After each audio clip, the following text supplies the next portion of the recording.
பட்டா இருக்கு இடம் எங்கே என்ற முழக்கத்துடன் இங்கு நடைபெற்று கொண்டிருக்கும் ஆர்ப்பாட்டத்திற்கு தலைமை தாங்கும் தோழர் மகேஷ் அவர்களுக்கும் வருகை தந்திருக்கும் தோழமை சக்திகள் அனைவருக்கும் ஆர்ப்பாட்டத்தில் கலந்து கொள்ளும் தோழர்கள் அனைவருக்கும் எனது வணக்கத்தை தெரியப்படுத்திக் கொள்கிறேன்.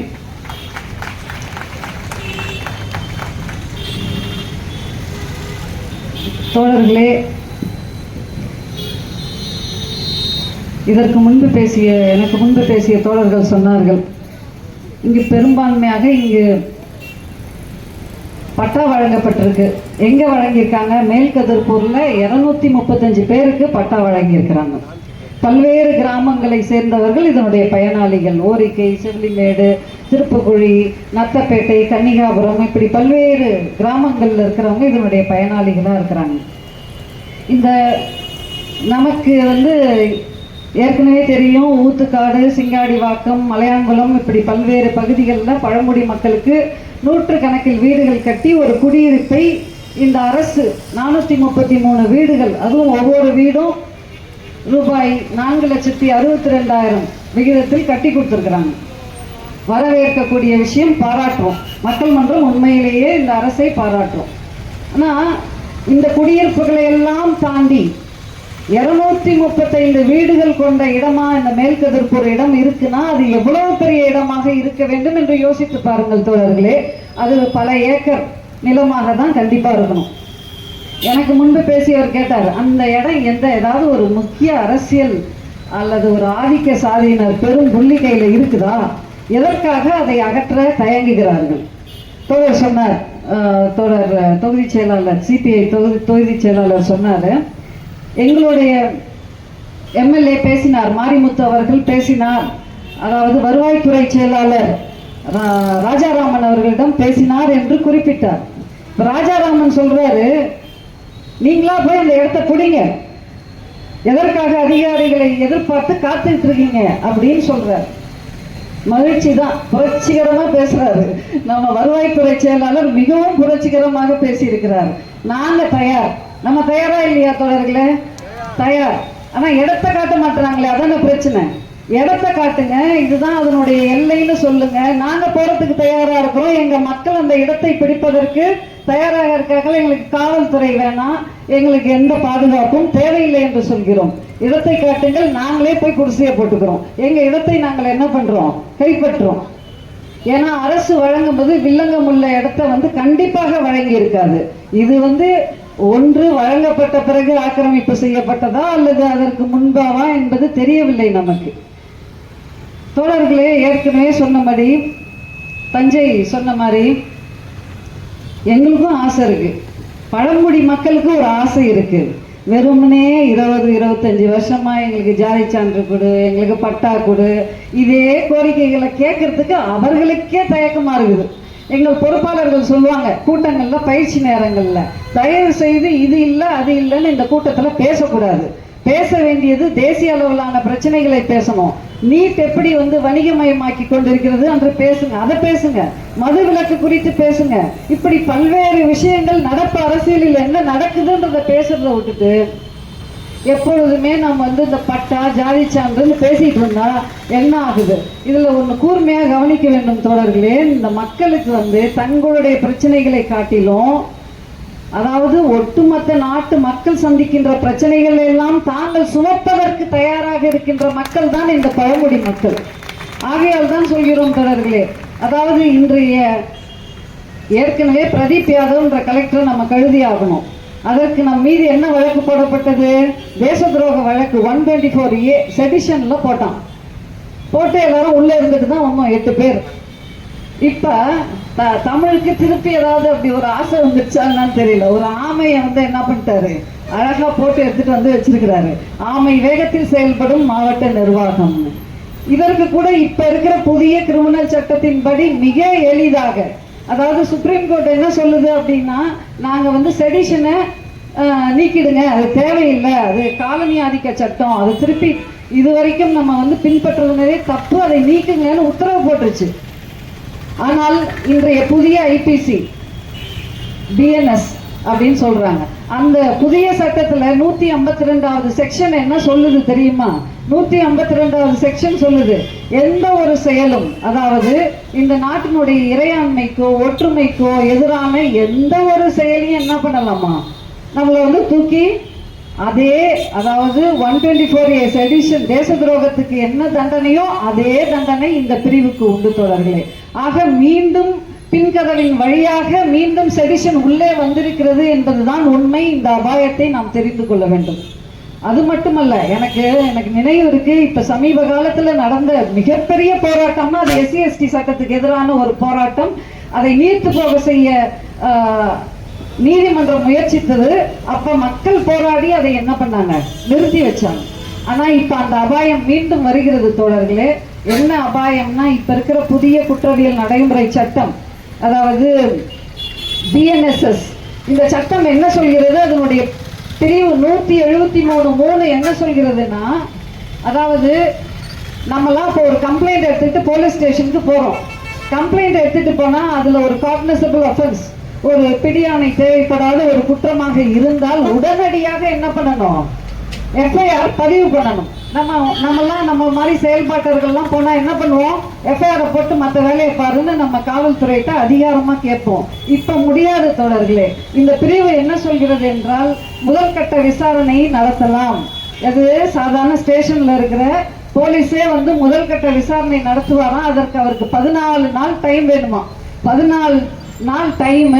அது மட்டுமல்லாமல் DSP போன்ற மேலதிகாரிகளின் அனுமதி பெற்றுதான் FIR பதிவு பண்ணணுமா. இது போன்ற குற்றங்களுக்கு 3 ஆண்டுகள்ல இருந்து 7 ஆண்டுகளுக்குள் தண்டனை பெறக்கூடிய குற்றங்களா இருந்தா FIR போடுன்னு நம்ம என்ன பண்ண முடியாது, ஸ்ட்ராங்கா கரெக்டா கேட்க முடியாது. அப்ப இத்தனை சிக்கல்கள் இந்த புதிய சட்டத்தில் ஜூலை 1 அமலுக்கு வந்து விட்டது தோழர்களே. இந்த அபாயத்தை எல்லாம் நாம் புரிந்து கொள்ள வேண்டும். இங்க அதாவது அருந்ததி ராய் என்றவங்க ஒரு மிகப்பெரிய எழுத்தாளர்.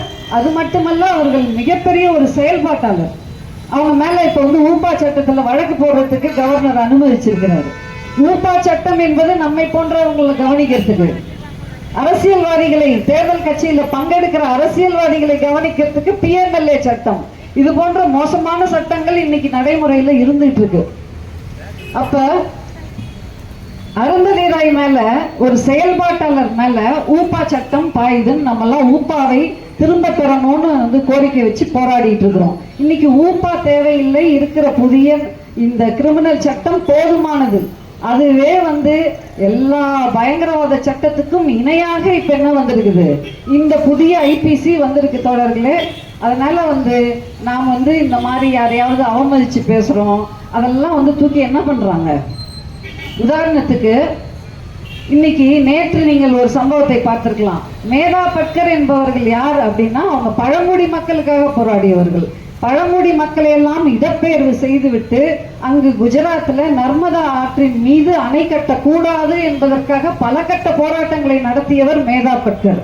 ஆனா அவங்களுக்கு என்ன வந்து தண்டனை கொடுத்திருக்காங்க தெரியுமா? நேற்று 10 லட்சம் ஃபைன் கட்டணுமா, 5 மாசம் அவங்க வந்து சிறையில இருக்கணுமா. இப்படி அவர்களுக்கு ஒரு தண்டனை. என்ன தப்பு செஞ்சிட்டாங்க அவங்க?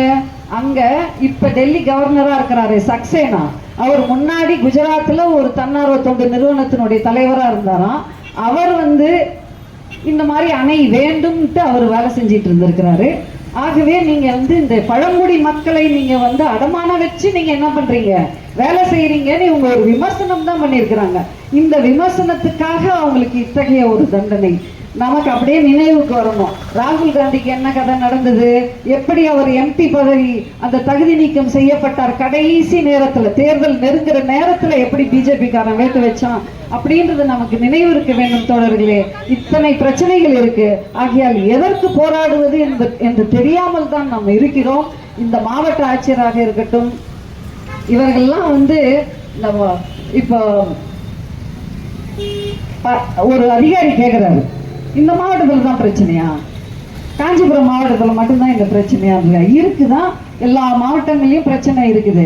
நாங்கள் மக்கள் மன்றம் எங்க இருக்கிறோமோ அங்க வலுவா இருக்கிற இடத்துல இந்த கோரிக்கையை வைக்கத்தான் சொல்லுவோம், செய்வோம். இப்ப உதாரணத்துக்கு கேரளால 10 லட்சத்துல என்ன பண்றாங்க, வீடு கட்டி தர்றாங்க. 10 லட்சத்துல வீடு கட்டி தரணும் அப்படின்னு சொல்லிட்டு நேற்று கூட CPM மலைவாழ் சங்கம் என்ன பண்ணுச்சு, டிமாண்ட்ஸ் வச்சிருந்தது. அதுபோல் நாமும் வைப்போம். நீ ஏன் அங்க கேட்கல இங்க கேட்கறாங்க, இதெல்லாம் கேட்பதற்கு உங்களுக்கு அதிகாரம் இல்லை தோழர்களே. அதனால தோழர் ஏற்கனவே நம்ம திராவிட கழக தோழர் சொன்னாரு, சாமி கொடுத்தாலும் வார்த்தை சாமி கொடுத்தாலும் பூசாரி இடைஞ்சலா இருக்கிறாருன்ற மாதிரி இங்க நாம் ஒன்றை புரிந்து கொள்ள வேண்டும் தோழர்களே. ஆளுங்கட்சி வலுவா இருந்தா கூட இந்த அதிகார வர்க்கத்தினுடைய பயிற்சியே வேற.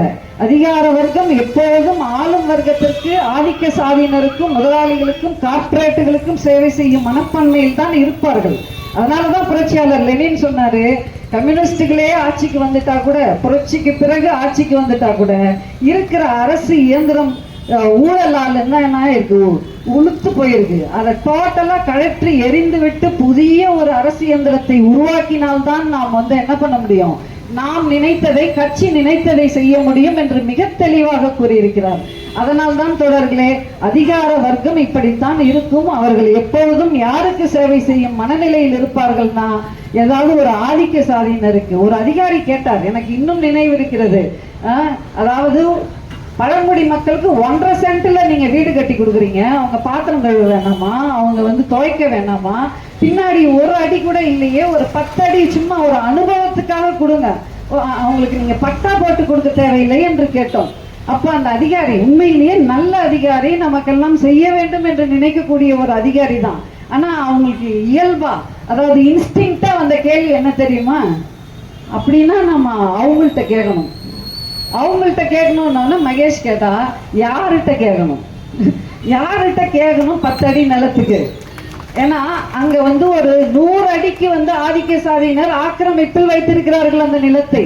அப்ப 10 அடி அது அரசினுடைய நிலம். ஆனா அவர்கள் ஆக்கிரமிப்பில் இருக்கிறது என்ற ஒரே காரணத்துக்காக நான் அவர்களிடம் கேட்டு அவர்கள் கொடுத்தால் உங்களுக்கு கொடுக்கிறேன்றாங்களே, அவங்க ஒரு நல்ல அதிகாரி, எங்கள்கிட்ட நல்ல அதிகாரின்னு பெயர் பெற்றவர்கள். அவர்களுடைய மனநிலையே இப்படித்தான் இருக்கிறது தோழர்களே. ஆகையால் நாம் அதிகாரிகள் குறித்து நாம் புரிந்து கொள்ள வேண்டும். இன்னும் எத்தனையோ பிரச்சனைகள் நாம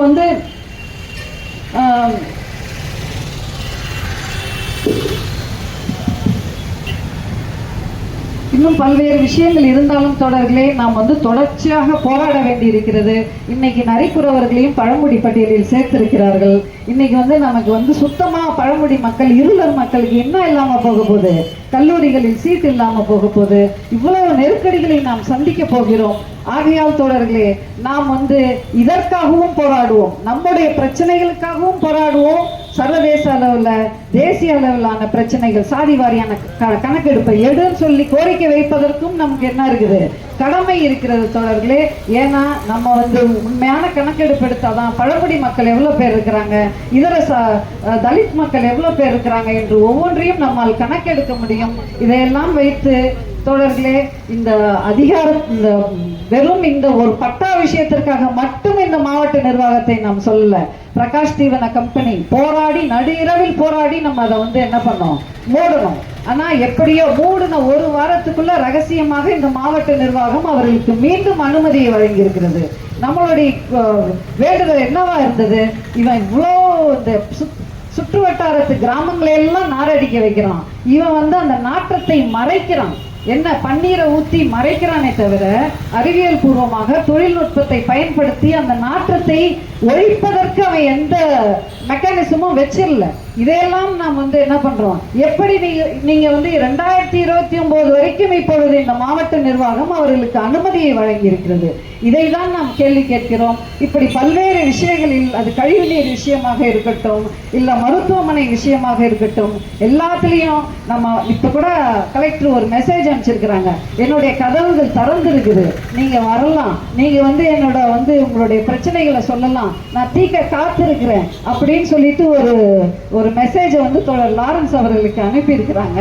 எனக்கு என்னன்னா, நாங்க எங்களை பார்ப்பது முக்கியமில்லை, எங்களுடைய கோரிக்கைகளை பல முறை உங்கள் கையில் வைத்திருக்கிறோம், அந்த கோரிக்கைகளை நிறைவேற்ற வேண்டும் என்று சொல்லி முடித்துக் கொள்கிறேன். நன்றி.